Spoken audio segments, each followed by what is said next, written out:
What's going on, nation? It's that time again.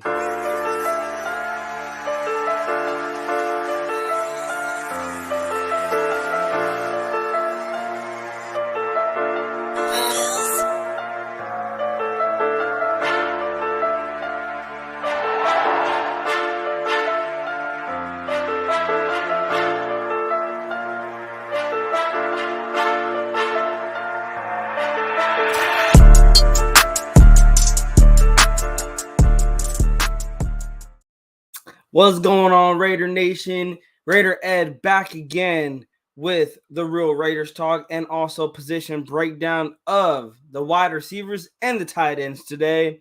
And we're going to talk about how good is this receiving core? Can they be the best receiving core in the NFL? But before we get started with that, shout out to Walt for showing the love. He was the first one to come in the chat. Also, on the way in, please hit that subscribe button, hit that like on the way in. Also, hit the bell so you guys can be notified when we go live, when we drop new content. Also, there's a lot of stuff going on with the Raiders that are going to come up. We got training camp coming up on the 20th. Veterans are going to report. We got the rookies. I believe they're showing up on the 17th, I believe. And then we have our first preseason game on August 13th against the 49ers. I'm excited, guys. Football is around the corner. And with that, we're doing position breakdowns. We already dropped a quarterback position breakdown with our buddy Big Mike. So if you guys have not checked that out, go and check it out. We created a playlist with the position breakdowns so you can see the quarterbacks. You can also see the running backs that we also broke down. And today we're going to be breaking down our wide receiver group and our tight end group. I view them as, they're the total receiving core. So we're going to ask, can this receiving core be top 5 in the NFL, even top, like, number 1, being the best? Nation's finest, salute to you. Didn't know you had a page was popping. Salute to you, brother. Yeah, I think we're going into a year next month in August. We're going to be a year. We had a lot of ups and downs creating the page. It was a real struggle. But we're back again, man. And you know what? I think I am having fun. I know I'm having more fun than ever. Salute to everyone that's been showing support, showing the love to the channel. Shout out to everyone from the nation and to other content creators that have helped us along the way. Salute to Anthony Estrada. Yo, what's good? Salute to my guy, Raider Primos. Man, for real. Yeah, rocking the Puerto Rico shirt today, rocking the Puerto Rico hat. Silver and black, I want to get some Raiders colors on this live. But yes, gotta rock. I was thinking, you know what? I'm rocking a lot of Raider gear. Let me rock from what this channel was about. And it was about repping our country, repping Hispanics everywhere. And, we love the Raiders, but we also love our country also. But let's get into it, man. Let's get into it. So here's our depth chart real quick. I just want to point out our depth chart. We got, as we know, we got Davante Adams, we got Jacoby Myers, you got Keelan Cole, you got Philip Dorsett, got Chris Lacey, got Cam Sims, and Christian Wilkerson. You also got Hunter Renfrow, DeAndre Carter, Trey Tucker, and DJ Turner. That is our wide receiver group. As for the tight ends, it is Austin Hooper, Michael Mayer, OJ Howard, Jesper Horsted, Cole Fotheringham, and John Samuel Shanker, who, as we know, he is going to be the long snapper. But I wanted to we got Jacob Moyer. He's the long snapper. Sorry about that, guys. But yeah, Jacob, I don't know how to say this dude's last name, Bobin Moyer, the GOAT. But I want to talk about with you guys the wide receiver group and the tight end group. I read an article by silverandblackpride.com. Shout out to them. And this article came out on the 9th of June. And this was basically taking a dive into the wide receiver room. It goes on to say the Las Vegas Raiders have had an incredible turnover at the wide receiver position as they signed 4 free agents. And then they used a 3rd-round pick on Cincinnati's Trey Tucker. Frankly, Las Vegas currently has more receivers than receiver roster spots. And let's take a look at this situation. Now, as we know, guys, Davante Adams is a dog. I don't even think I have to talk about Davante Adams. We know what Davante Adams is going to bring into the 2023 season. And I'm telling you guys, a lot of people think Davante Adams is unhappy with the Las Vegas Raiders. And I'm going to say just because his favorite quarterback or his best friend is not here anymore does not mean that he is going to be unhappy with the Raiders organization. Now, if the Raiders start losing football games, then that is where we can possibly see some frustration with our star wide receiver. Reason being is Davante Adams is 30 years old. He does not have a lot of left of years as given where the position he plays at. He wants to win a ring. He knows he doesn't have a lot of time left in the NFL, and he's broke probably many records as he's already, I think, broken some franchise records. And in his first year, Davante Adams had 1,516 yards last season with the Las Vegas Raiders with 100 catches, and also had 14 touchdowns to go. That is his second career high. His career high came in 2020 when he had 18 touchdowns. So he almost had a career year. He had more yards in that 2020 season. He had 15 less receptions, and 4 less touchdown receptions, but almost had a career year with the Las Vegas Raiders last season on a 6-11 team. Let's think about that. He now comes in to a system where Jimmy Garoppolo is now taking the helm. Jimmy Garoppolo has a higher completion percentage than our previous quarterback. He has a higher completion percentage in the red zone, higher quarterback rating. I believe we can see Davante Adams feast in the red zone this year. I believe I can predict 17 touchdowns coming into this season, but also it could be less, maybe 13, 12, only because we do have a lot more weapons and Jimmy Garoppolo spreads the ball around. He does not target one guy. Jakobi Meyers will come into the mix. And last season with the New England Patriots, he had 67 receptions on 96 targets. He had 804 yards with a career high of 6 touchdowns to go with those yardage. He had his longest reception of the 2022 season was 48 yards. He had 4.8 this is receiving. He had 4.8 receptions per game, 57.4 yards per game. His catch percentage was 69.8, and he was targeted about 8.4 times a game. So I believe those numbers are just going to go up as you plug Jakobi Meyers back into the wide receiver 2 position, and now you plug in him with Davante Adams, who is the top receiver in the NFL. I believe this is going to do wonders for Jimmy Garoppolo, another guy who is familiar with Josh McDaniel's system. And you also pair him up, like I said, with the best wide receiver in the game. I believe Meyers can have a career year with the Las Vegas Raiders. Let's move on with the silverandblackpride.com with their take on Jakobi Meyers. They said Meyers was a big ticket free agent addition as he signed a 3-year, $33 million deal with $21 million in guaranteed money. He's a starter who also plays in the slot. Now, let's go on to a guy who has a lot of, I wouldn't say red flags, but there's a lot of talks, trade talks specifically coming around, swirling around this guy, and that's the lovable Hunter Renfrow. Hunter Renfrow is coming into the season after coming off a really down season as he only started 1 game for the Las Vegas Raiders. He played in 10, and out of a 17-game season, he played in 10, he started in 1. He had 50 targets, had 36 catches, 330 yards receiving, 2 touchdown catches, and his longest was 27 yards of the season. He also did rush the ball 3 times and had 3 yards. His longest rush of the season was 5, and he had no touchdown rushes. He was selected to the Pro Bowl and first team All-Pro in 2021. As we know, in 2021, he balled out. He had 128 targets, 103 catches, 1,038 yards receiving with 9 touchdowns. And coming off of a season like that, you really believe he is going to take over the NFL, going to really go into that next step to solidify as one of the top slot receivers in the game. He did not do that as he dealt with injuries last season and had a down year. So I want to get your guys' opinion on this. because silverandblackpride.com said Hunter Renfrow, when healthy, is a premier slot receiver, and they will figure things out with him and Myers. The Raiders gave Renfrow a roster bonus in March of 2022, but there is still trade speculation. Of course, he could still be moved, but it would be a big waste of money for the Las Vegas Raiders. And I want to get your guys' opinion on this. Do you guys believe that Hunter Renfrow should be traded, whether it is before training camp, during preseason, or the trade deadline? I believe the Raiders are going to let this play out.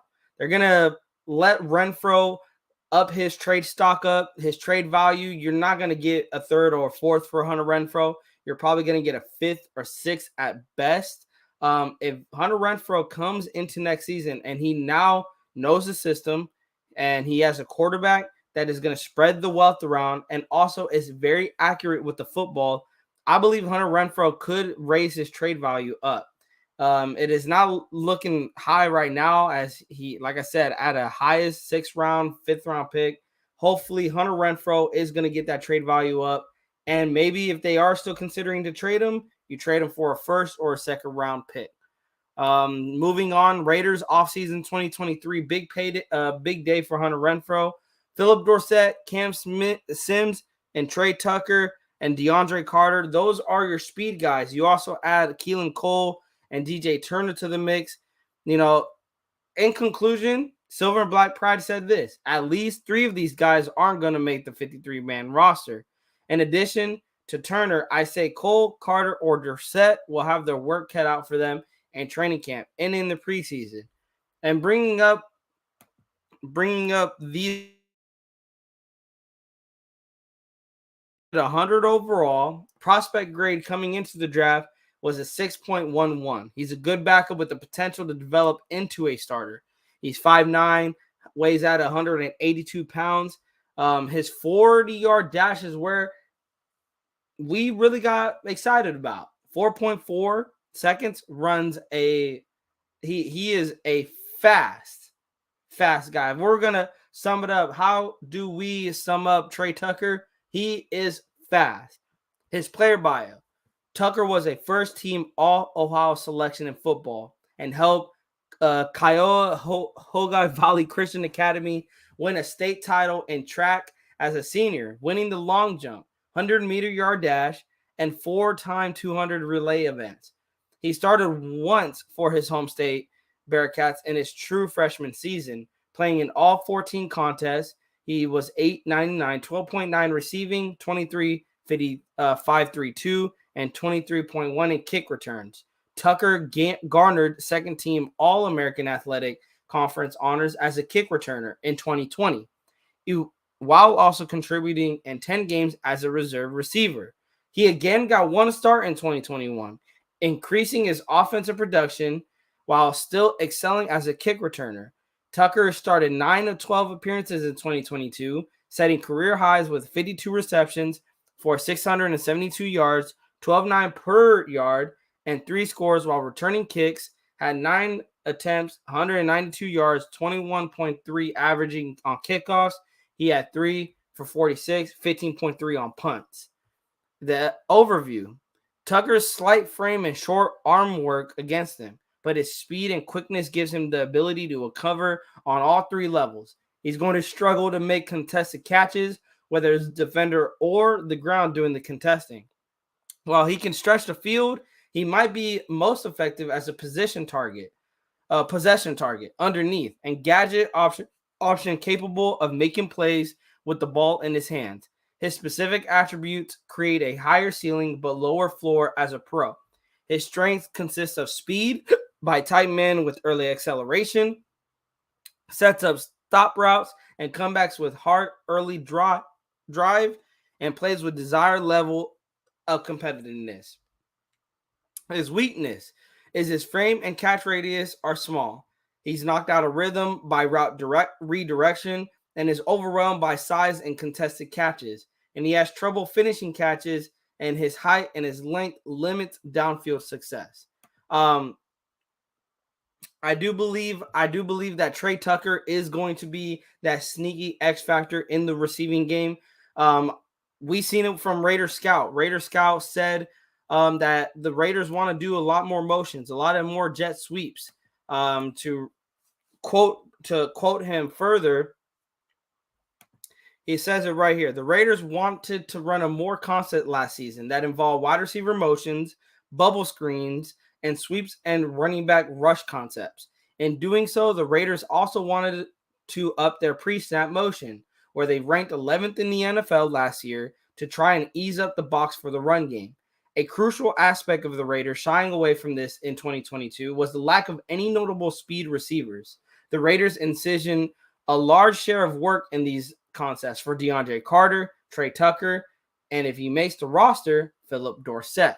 Now, what I like about this is that he brings up Phillip Dorsett, he brings up DeAndre Carter and Trey Tucker. I know we're talking about Trey Tucker as, hey, he could be the X factor, but what about DeAndre Carter or Phillip Dorsett? I feel like anyone who has speed on this offense, and this is speed that you cannot coach, it is going to make them get looked at. If you have Trey Tucker who could take the top off of defense, easily can get open, you got guys like that's just going to help Davante Adams and Jakobi Meyers even more. Speed not only can be used as a weapon to get the guy the ball, but also be used as a decoy to open up other guys like Davante Adams and Jakobi Meyers.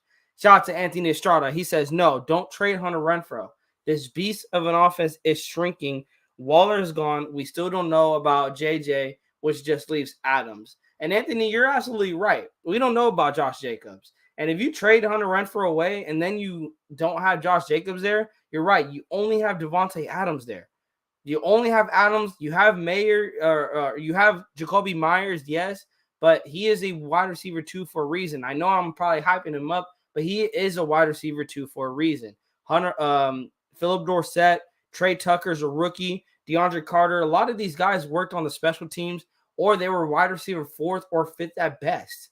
So you going into the season without Josh Jacobs, without Hunter Renfrow, without Darren Waller, you really are banking on guys to either prove it and hopefully in the right direction, or they're going to prove Raider Nation, some of Raider Nation right by we don't know a lot of what these guys can bring. And if they struggle out there, you hope it's growing pains. But this year, you cannot afford to have guys struggle. You got to have guys in this building that can prove that they know the system and prove that they want to win football games. And I believe Hunter Renfrow is that guy that will adapt to the system, and he's going to help the Raiders win football games. But yes, check out silverandblackpride.com, guys. They go into a depth of going inside the wide receiver room, and that is this year's wide receiver room. Also, shout out to Wasted Talent on Planet Raiders, as he wrote an article previewing the Raiders tight end group ahead of training camp.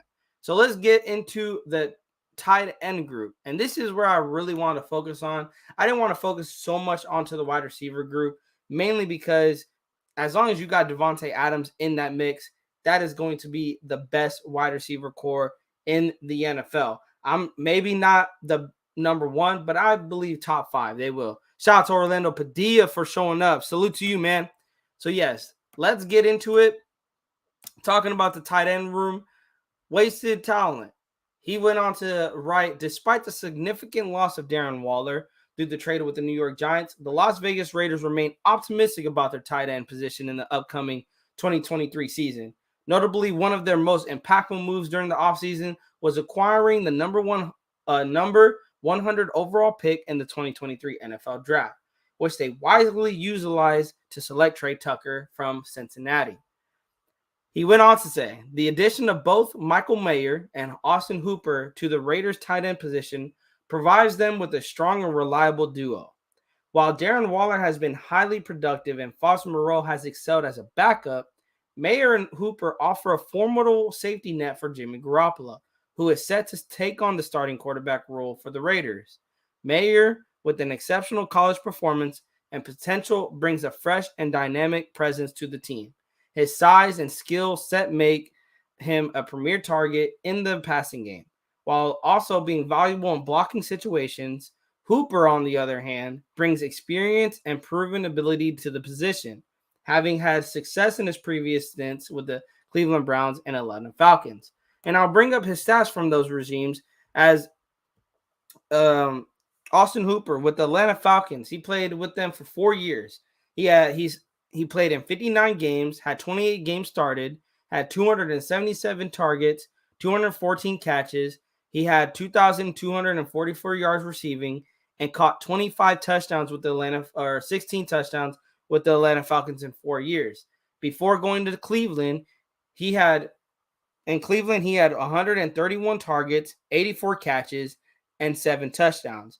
Then when he went to Tennessee playing with them for 1 year, he had 60 targets, 41 catches, 444 yards receiving, and 2 touchdown catches. Now, I wanted to ask you guys, and this was brought up on Big Mike's channel. Shout out to Big Mike for bringing us over to his channel for talking the Raiders offense over there on Sunday night. If you guys have not gone and checked out Big Mike's channel, please go check out my brother's channel.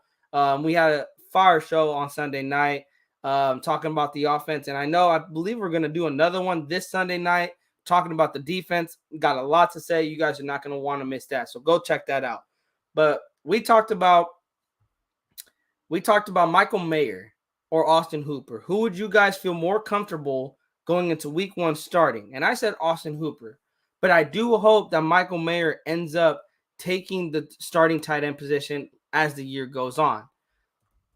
But here's why I say Austin Hooper. You got to get off to a fast start. And I just believe that Austin Hooper gives that more comfortability to the tight end position. He's not going to make, those rookie mistakes as possibly Michael Mayer will, but also keep Michael Mayer as the tight end 2 position. You don't go trade up for a tight end and then have him on the bench. I believe it's going to go Austin Hooper, Michael Mayer, tight end 1, tight end 2.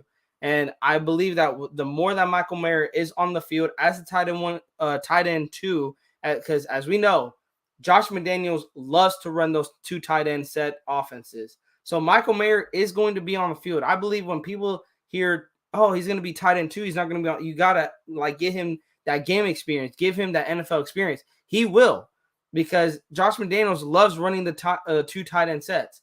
But I believe that Austin Hooper, just because he has that veteran presence, it is better to put him as the tight end 1 position, and he can show Michael Mayer different things about the tight end position in the NFL. How to catch on a blitz, how to pick up, how to chip a guy, how to find out the open man, find the open hole of a zone. As the tight end 2, he's going to groom him. And hopefully as the season goes on, Michael Mayer will take over that tight end 1. But who do you guys feel more comfortable going into week 1? Would you guys go Austin Hooper or Michael Mayer as your tight end 1 into the week 1 against the Broncos? Let me know what you guys think. But let's go on. As Wasted went on to say in the article, the Raiders returned 2 young tight ends fighting for a spot on the roster in Jesper Horsted and Cole Fotheringham. The Raiders have not only added Mayer and Hooper to their tight end position, but also have 2 young players in Jesper Horsted and Cole Fotheringham competing for a roster spot. Horsted had an impressive showing in last year's training camp, earning a spot on the 53-man roster while primarily utilizing and run blocking and special teams. He managed to play in a career-high 15 games for the Cereal and Black. He has the ability to contribute in multiple phases of the game, make him a valuable asset to the team. Fotheringham, an undrafted free agent signing from Utah, spent last season on the practice squad. During his college career, he appeared in 38 games and recorded 52 receptions for 526 yards and 3 touchdowns. While he may not have seen game action at the professional level yet, his college performance showcases his potential as a pass-catching tight end. Both Horsted and Fotheringham bring different skill sets to the table, with Horsted excelling in blocking and special teams, and Fotheringham showing promise as a receiving threat. Their competition for a roster spot adds depth and versatility to the Raiders' tight end position. Now, going back to the question, who would you guys have as a tight end 3, Horsted or Fotheringham? I would rather have Horsted. I think Wasted hit it right on the button in the article. Horsted is a better blocking tight end, and I believe as you get more in depth down the depth chart in the tight end group, I believe you need to have more blocking depth. When you get into those 3 tight end sets, you're going to have run full on power with your running game, and you go into those 3 tight end sets, I want Horsted in there. I believe he is a better blocker than Fotheringham, and then you pair him up with Austin Hooper and Michael Mayer. Those tight ends can really help the offensive line out as if they needed help. You got probably one of the most dangerous rushing attacks in the NFL. But where does that leave with OJ Howard? Shout out to, again, Wasted for bringing up this fire article. If you guys have not checked it out, Planet Raiders, go check out planetraiders.com. That is where this article is at. I'll put the link in the description after once we go off the air. But yes, go check out planetraiders.com. Shout out to the brother Wasted. As he says, is OJ Howard likely the odd man out? Howard, at 6'6", 251-pound tight end, joined the Raiders after one season with the Houston Texans. Originally a first-round pick by the Tampa Bay Buccaneers of the 2017 NFL Draft, Howard spent 5 seasons with the club. He has appeared in 74 games with 60 starts, totaling 129 receptions for 1,882 yards with 17 touchdowns. Austin Hooper is a player Howard will be battling in training camp, as the two players will be looking to replace a role once filled by Darren Waller, who was traded to the New York Giants. Last season, Howard recorded 10 receptions for 145 yards and 2 touchdowns. He set career highs in 2019 with 34 receptions and 459 yards. Now, I wanted to ask you guys, because shout out to Severe Raider, he had an interesting take. He said that he believes OJ Howard could be not the odd man out, but the odd man in. And that Horsted and Fotheringham could be both guys that could be cut. That it could be Hooper, or not. I think he said Hooper. I might have to hit him up later. But he said that OJ Howard was making this team. And I believe I would not be against that. I believe OJ Howard can make this team. And it's just his measurables. As I said before, Josh McDaniels likes running the 2 tight end sets. Could you imagine having a Austin Hooper or Michael Mayer paired up with the OJ Howard at 6'6" in the red zone? I believe using that measurables in the red zone, that is just going to help the Raiders more. And as Wasted pointed out, last season with the Houston Texans, he had 10 receptions, 145 yards with 2 touchdowns. His best season came in my opinion, in 2017, where he had 26 catches, 432 yards with 6 touchdowns. In 2019, he did have a career high in 34 catches, 459 yards, but he only had 1 touchdown that season. As for OJ Howard, health is a problem, as he played in all 17 games last season for the Tampa Bay Buccaneers, but he only started in 9 of those. And then in 2020, he only played in 4 games and started in 1. And then in 2019, he only played in 14 games. In 2018, he played in 10. And in 2017, he played in 14. So he really didn't have, he played in 17 games, but he only started 9 in 2021. So health is a big question for OJ Howard. But as we've seen with this entire team, health is a risk. You got to be willing to take. With Josh Jacobs, with Jimmy Garoppolo, and now with OJ Howard, could he be the odd man in going into the 2023 season? And as for Michael Mayer, his tangibles show it too. And when coming into the draft, his prospect grade, he got a prospect grade of 6.44. His score breakdown, he had 85 production score, 63 athleticism, and 80 a total score. His 40-yard dash was 4.7 seconds, 10-yard split 1.66 seconds, vertical jump at 32.5 inches, and his broad jump at 9.10 inches. His player bio, Mayer had his eye on a college basketball scholarship when he entered Covington Catholic High School in Independence, Kentucky, but was convinced to give football a shot. Joining his quarterback, his brother, AJ, he was named the state's Gatorade Player of the Year as a senior, catching 15 touchdowns and picking off 4 interceptions, helping his school win a state title. Mayer's Notre Dame career started with a bang as he garnered freshman All-American and third-team All-ACC honors by tying for the Irish lead with 42 receptions, 450 yards, 10.7 per, and 2 touchdowns in 12 games and 3 starts. He again topped the squad with 71 receptions, 840 yards with 11.8 per, and tied for the team lead with 7 receiving scores and 12 starts in his sophomore campaign. Mayer was a first-team Associated Press All-American and John Mackey Award Nation's top tight end finalist in his junior year, breaking his own school record for tight ends with 9 receiving touchdowns and leading the team with 67 receptions for 809 receiving yards. He also set the Notre Dame record for tight ends in a single season, receptions and receiving yards in 2021, and is the school's all-time leader in all 3 categories for the position. His overview. Mayer is a big combination of tight end with the demeanor for run blocking and the size for tough, chain-moving catches underneath.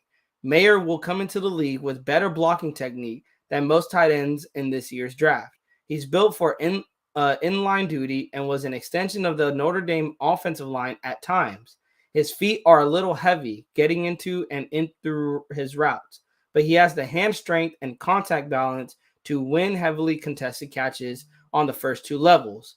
Mayer might need to polish his route running to become a high-volume target, but he's a safe pick and will be a good pro who can become a A-plus player as a run blocker and a pass catcher. And this excites me, you guys.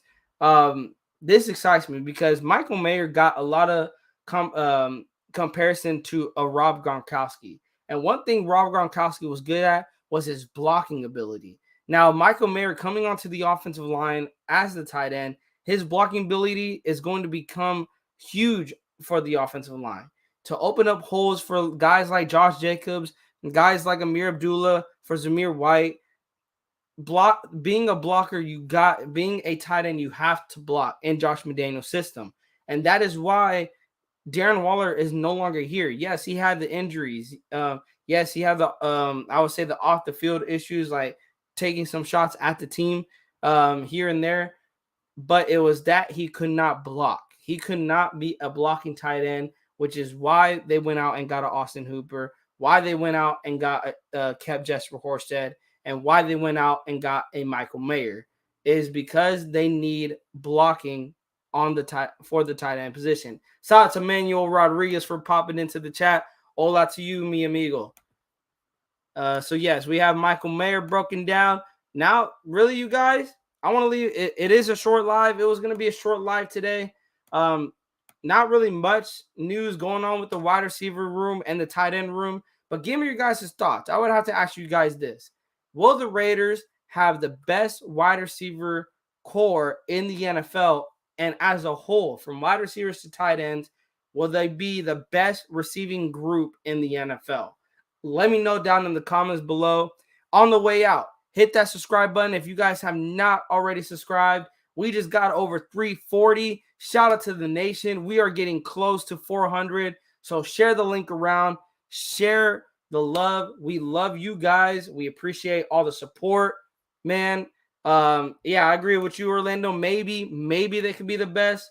They could be possibly top 3, top 5. But yes, let me know what you guys think in the comment section. Also, hit the bell for future Raiders videos, Raiders live shows for future. Also, next video, we're going to talk about the offensive line. I'm likely going to try to get some guest appearances on the Real Raiders Talk. So stay tuned for that. Love you guys. Y'all have a blessed rest of your Friday. Stay tuned. Also, do not forget, this Sunday night, I will be live with my brothers K-Town and Big Mike to talk some defensive Raiders football. I may not have some nice things to say about Max Crosby. Stay tuned for that. K-Town, I'm coming after you, brother. I know you don't like Max Crosby slander, but let's get the debate. Let's get the debate going. Love y'all. Peace.